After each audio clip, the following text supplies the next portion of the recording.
अब हम पढ़ने वाले हैं इलेक्ट्रॉन ट्रांसपोर्ट सिस्टम या इलेक्ट्रॉन ट्रांसपोर्ट चेन. ठीक है, I am explaining you. After this, you have to read your textbook so that you can understand the language. Okay? मतलब क्या है ETS का, वो मैं आपको कंसेप्ट समझाने वाली हूँ. Right? So, ETS और इलेक्ट्रॉन ट्रांसपोर्ट सिस्टम, जरूरत क्यों पड़ी इसकी? So we know that हम ग्लूकोज को क्या कर रहे हैं बच्चों, हम ग्लूकोज को पायरुवेट में कन्वर्ट कर रहे हैं by the process of glycolysis. तो बेसिकली जब ग्लाइकोलिसिस चलता है तब क्या हो रहा है, ऑक्सीडेशन. जब ग्लाइकोलिसिस चलता है तब क्या हो रहा है, ऑक्सीडेशन. ऑक्सीडेशन मतलब रिमूवल ऑफ इलेक्ट्रॉन. ऑक्सीडेशन मतलब रिमूवल ऑफ इलेक्ट्रॉन, है ना. स्टेप्स में हम क्या कर रहे हैं, इलेक्ट्रॉन रिमूव करते हुए चल रहे हैं. राइट. देन और एक क्या हो रहा है काम, यहाँ पे NAD से हम NADH बना रहे हैं. हम क्या कर रहे हैं, NAD से NADH बना रहे हैं. मतलब NAD जो है उसका हम रिडक्शन कर रहे हैं. राइट, रिडक्शन कर रहे हैं, एडिशन ऑफ हाइड्रोजन कर रहे हैं. ठीक है, एक तो हम इलेक्ट्रॉन मूव करा रहे हैं और दूसरा हम रिडक्शन किए जा रहे हैं. तो बेसिकली हम होते हैं glucose to pyruvate is partial oxidation. Right. फिर पायरुवेट जो है वो आपका चला जाता है कहाँ, पायरुवेट चला जाएगा बेटा आपके माइटोकॉन्ड्रिया में. पायरुवेट चला जाएगा आपके माइटोकॉन्ड्रिया में. माइटोकॉन्ड्रिया में क्या होने वाला है, माइटोकॉन्ड्रिया में लिंक रिएक्शन होगी. माइटोकॉन्ड्रिया में क्रैब साइकिल चलेगा, है ना, जिससे आपको CO2 मिल जाएगा. साथ ही साथ जब क्रैब साइकिल चलेगी, लिंक रिएक्शन चलेगा, तब भी आपको NADH मिलने वाला है. राइट. और FADH2 भी मिलेगा, है ना, एक जगह. तो NADH मिलने वाला है. राइट. अब समझो, अब ये जो NADH है, हमने कहा NADH से हमें 3 ATP मिलता है ना, ये सब हमने बात कर ली थी. अब ये जो NAD है, NAD जो है इसके पास क्या है, अगर ये अभी H रिड्यूस हुआ है, अगर ये अपना इलेक्ट्रॉन दे दे और हाइड्रोजन लूज कर दे तो क्या होगा, वापस NAD बन जाएगा. राइट. तो बेसिकली क्या होगा, NADH जो है वो पास ऑन होगा डिफरेंट इलेक्ट्रॉन कैरियर से. जब वो डिफरेंट इलेक्ट्रॉन कैरियर से पास होगा तब क्या होगा, NADH टूट जाएगा NAD में, NADH टूट जाएगा NAD में, है ना. NADH टूट जाएगा किस में, NAD में टूट जाएगा, है ना. और इलेक्ट्रॉन जो है वो आगे पास ऑन होगा. साथ ही साथ जो हाइड्रोजन है, क्योंकि NADH जब NAD में टूटेगा, ये जो हाइड्रोजन है ये सब इकट्ठा हो जाएंगे कहाँ, आपके इंटरमेम्ब्रेन स्पेस में. माइटोकॉन्ड्रिया का this is outer membrane and then this is inner membrane crista. तो उनके बीच में इंटरमेम्ब्रेन स्पेस में सब क्या होगा, हाइड्रोजन क्या होंगे, इकट्ठे हो जाएंगे, है ना. हाइड्रोजन का प्रोटॉन्स इकट्ठे हो जाएंगे. और जब ये प्रोटॉन्स जो है ये यहाँ पे कॉम्प्लेक्सेस होते हैं, कॉम्प्लेक्स 5 से पास ऑन होंगे, तब ये क्या करेंगे, तब ये ATP जनरेट करेंगे. तब क्या करेंगे, ये ATP जनरेशन होगा. ETS में ATP जनरेशन होगा. साथ ही साथ क्या होगा बेटा, जब इलेक्ट्रॉन कैरियर से आपके इलेक्ट्रॉन पास ऑन होंगे तो कॉम्प्लेक्स 5 में आने के बाद वो इलेक्ट्रॉन जो है किसको मिल जाएगा, ऑक्सीजन को मिल जाएगा. वो इलेक्ट्रॉन ऑक्सीजन को मिल जाएगा और फिर वाटर बनेगा. जब इलेक्ट्रॉन ऑक्सीजन को मिल जाएगा उसके बाद क्या होगा, वाटर बनेगा. अगर आप देखो फोटोसिंथेसिस में क्या होता है, फोटोसिंथेसिस में वाटर टूटता है एंड उसके इलेक्ट्रॉन से प्रोसेस होता है. यहाँ पे उल्टा हो रहा है, यहाँ पे सारे इलेक्ट्रॉन्स कहाँ आ रहे हैं, अल्टीमेटली ऑक्सीजन के पास आ रहा है. फिर ऑक्सीजन क्या करेगा, पानी बनाएगा. ऐसा होगा. ठीक है, चलो फिर से एक बार बताती हूँ मैं आपको, एकदम इजी है. ग्लूकोज है एंड ग्लूकोज से आपका बन गया pyruvate by partial oxidation. Glucose से बन गया pyruvate by partial oxidation. This is your mitochondria. This is your mitochondria. Pyruvate चला जाएगा माइटोकॉन्ड्रिया में, पायरुवेट गया माइटोकॉन्ड्रिया में, पायरुवेट गया माइटोकॉन्ड्रिया में. साथ ही साथ जो ग्लूकोज से जब पायरुवेट बना तब भी NADH बना था, तो वो NADH भी चला जाएगा आपके माइटोकॉन्ड्रिया में. फिर पायरुवेट जो है वो टूटेगा किसमें, एसिटाइल कोएंजाइम ए में, एसिटाइल कोएंजाइम ए चला जाएगा किसमें बेटा, क्रैब साइकिल में। जब ये प्रोसेस होगा तब भी क्या बनेगा, तब भी आपका NADH बनेगा, क्रैब साइकिल में भी आपका NADH बनेगा, पायरुवेट से एसिटाइल कोएंजाइम बनेगा तब भी NAD बनेगा। तो NAD बहुत बन रहा है ना। अब ये जो NAD है ये रिड्यूस फॉर्म है, राइट। अब क्या हो रहा है, जो आपका मैट्रिक्स है, ये सारे मतलब क्रैब साइकिल का काम सब मैट्रिक्स में हो रहा था, ठीक है। अब काम होगा inner membrane of mitochondria, cristae में। तो क्रिस्टे में क्या है बेटा, क्रिस्टे में आपके वेरियस इलेक्ट्रॉन कैरियर्स हैं।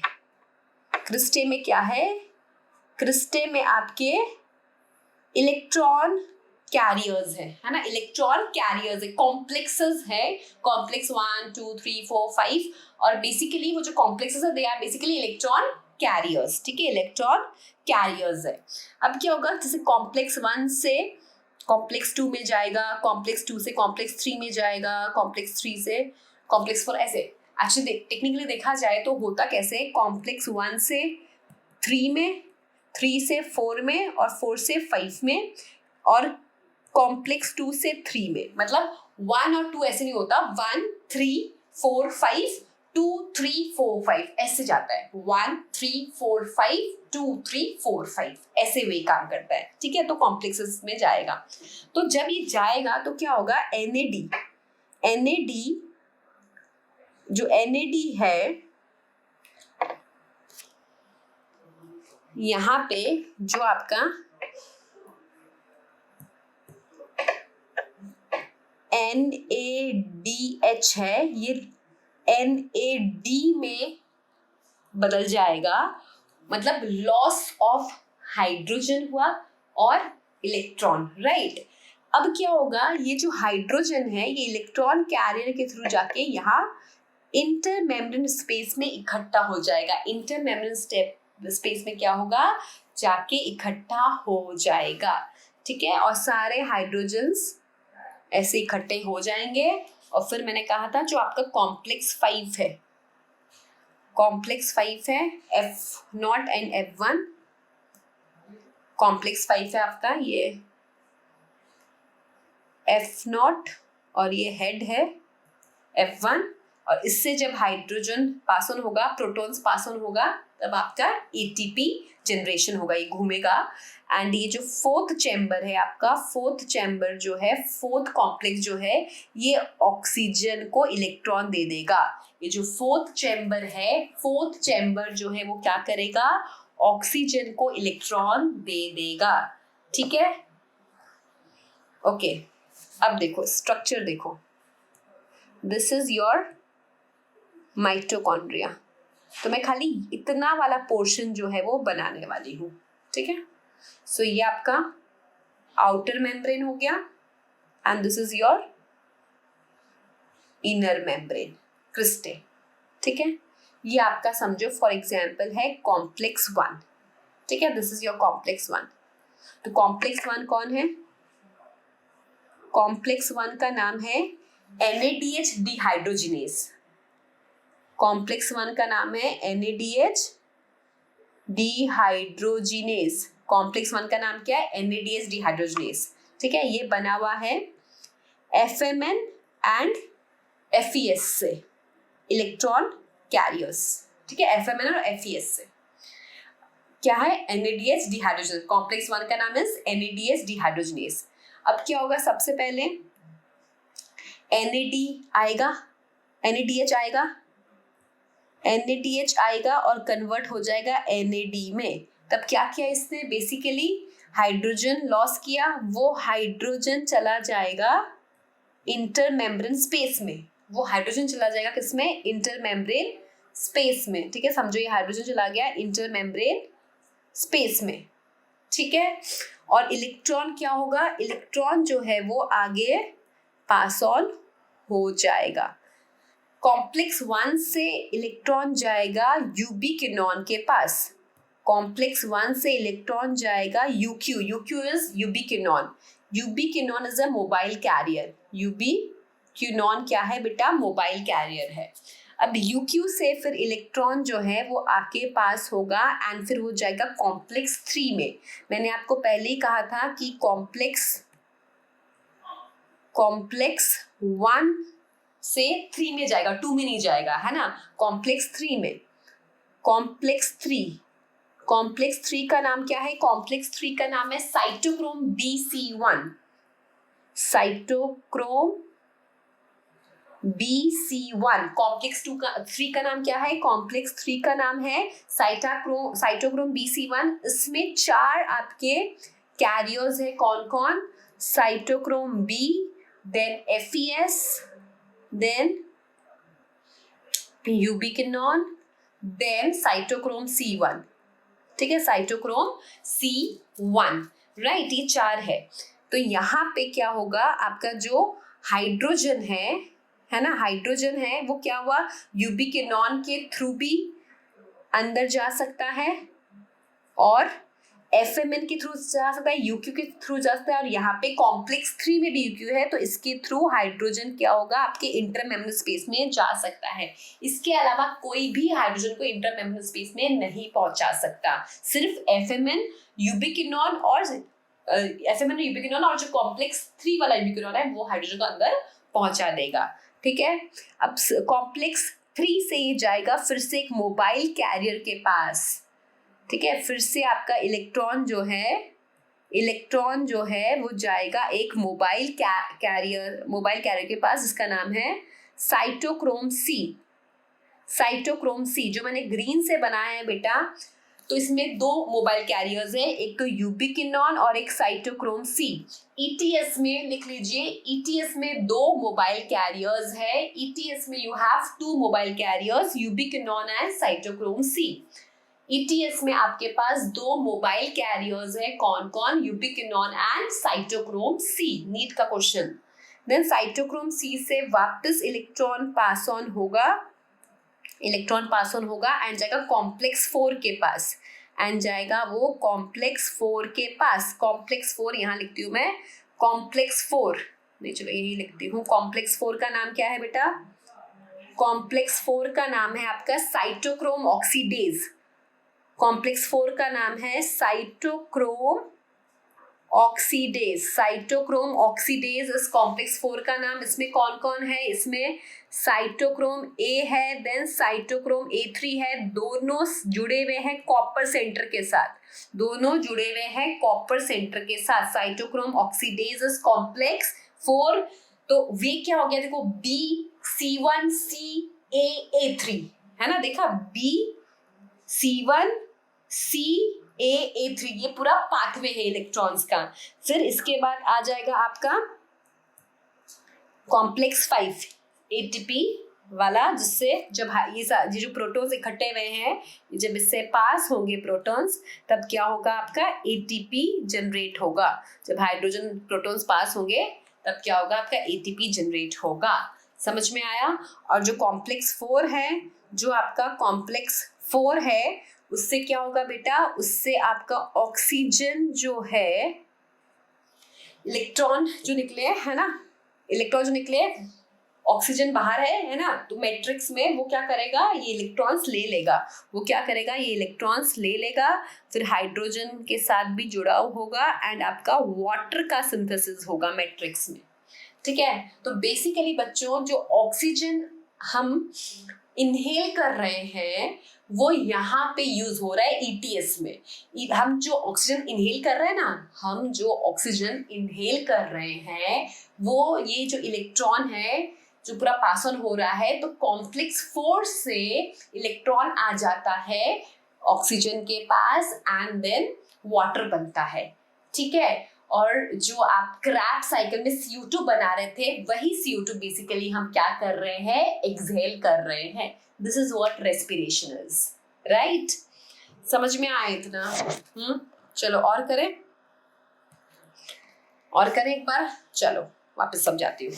तो कॉम्प्लेक्स 1 का नाम क्या बताया मैंने आपको, NADH डिहाइड्रोजिनेज, है ना। तो पहले एक बार वो बना लेते हैं हम मैट्रिक्स। ये आपका माइटोकॉन्ड्रिया का आउटर मेम्ब्रेन है ना। फिर हम जो मैं डब्बे बनाऊंगी वो आपके क्रिस्टे पे, राइट। तो आपका जो पहला है that is first one is complex 1 NADH dehydrogenase. यहाँ पे कौन है, FMN और FES सेंटर्स है, ये कॉम्प्लेक्स 1 के इलेक्ट्रॉन कैरियर सेंटर्स है।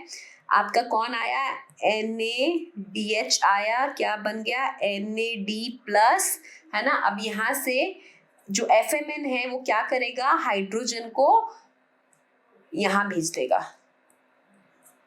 इंटरमेम्ब्रेन स्पेस में, है ना। ये आपका फर्स्ट है।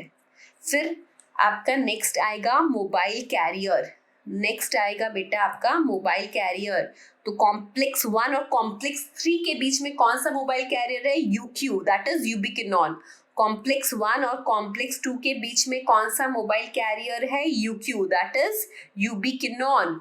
फिर आएगा आपका complex 3, complex 3 is cytochrome BC1, इसमें 4 इलेक्ट्रॉन सेंटर्स है। पहले आएगा साइटोक्रोम B,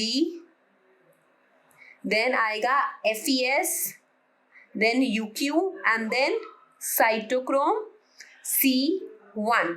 फिर आएगा आपका कॉम्प्लेक्स 4। अब कॉम्प्लेक्स 3 और कॉम्प्लेक्स 4 के बीच में जो मोबाइल कैरियर है दैट इज साइटोक्रोम C।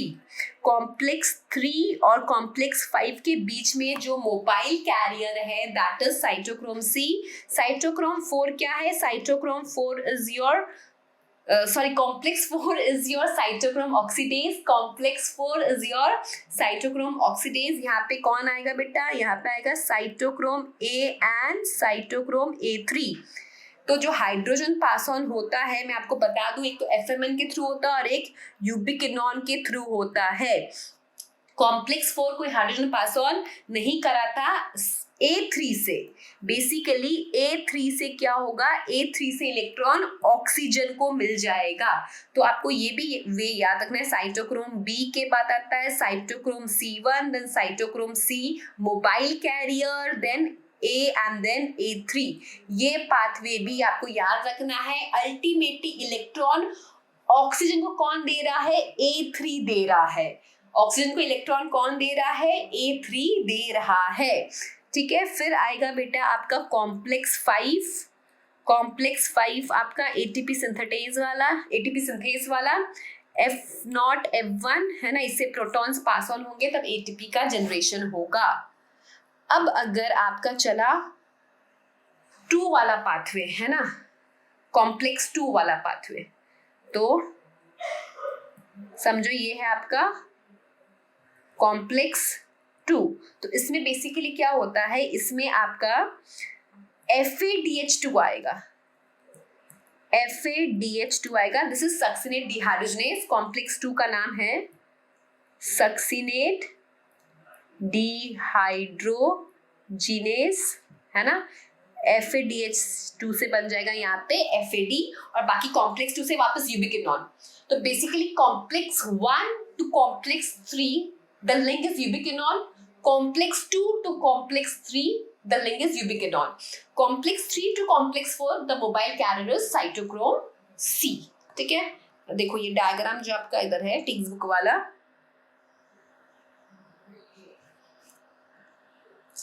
तो यहाँ पे आप देख सकते हो complex 1 NADH dehydrogenase, complex 3 cytochrome BC1, complex 2 succinate dehydrogenase. तो यहाँ पे सेंटर्स कौन है, FAD एंड FES। यहाँ पे सेंटर कौन है, FAD एंड FES। आप देख सकते हैं यहाँ पे प्रोटॉन कोई पास नहीं हो रहा, कॉम्प्लेक्स 2 से प्रोटॉन कोई पास नहीं हो रहा बच्चों, कॉम्प्लेक्स 2 से प्रोटॉन पास नहीं हो रहा, ठीक है। कॉम्प्लेक्स 2 से कोई प्रोटॉन पास नहीं होगा। यहाँ पे क्या है आपका FES है ना, यहाँ पे यू हैव FES। तो कॉम्प्लेक्स 2 से आपका प्रोटॉन पास नहीं होगा, ये बात आपको याद रखना है, राइट। ओके, अब ATP कैसे जनरेट होगा, तो अगेन आपका दिस इज आउटर मेम्ब्रेन है ना, और ये आपका क्रिस्टा है, यहाँ पे आपका लोकेटेड है कॉम्प्लेक्स 5, कॉम्प्लेक्स 5 है ना। अब जितने भी हाइड्रोजन होंगे बेटा वो इससे पास ऑन होंगे, जितना भी आपका प्रोटॉन होगा है ना, वो पास ऑन होगा। ये आपका F0 है, F1 है।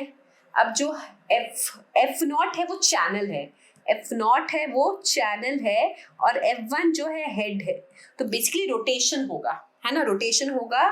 एंड आपका क्या होगा, ADP से ATP बन जाएगा। कहाँ बनेगा ये, मैट्रिक्स में, ये बात याद रखना। ATP कहाँ बनेगा बेटा, मैट्रिक्स ऑफ माइटोकॉन्ड्रिया में। ATP कहाँ बनेगा, मैट्रिक्स ऑफ माइटोकॉन्ड्रिया में। कॉम्प्लेक्स 5 याद रखना। इसके लिए जो एंजाइम इन्वॉल्व रहेगा that is ATP synthase enzyme. यहाँ जो आप देख सकते हैं, यहाँ जो एंजाइम इन्वॉल्व रहेगा that is ATP synthase enzyme. जो एंजाइम इन्वॉल्व रहेगा that is ATP synthase enzyme, right, ATP synthase enzyme, F0 F1। ठीक है, समझ में आया ये। इलेक्ट्रॉन्स पास ऑन होते हुए दिखाया है। FMN जो है वो पास करा रहा है हाइड्रोजन को। देन यहाँ पे कॉम्प्लेक्स, यहाँ पे यूबिक्विनॉन कराएगा, ठीक है, यूबिक्विनॉन कराएगा। एंड देन कॉम्प्लेक्स 3 में आपका यूबिक्विनॉन जो है वो कराएगा। ठीक है, ये 3 लोग हाइड्रोजन पास ऑन कराएंगे। ओके, सो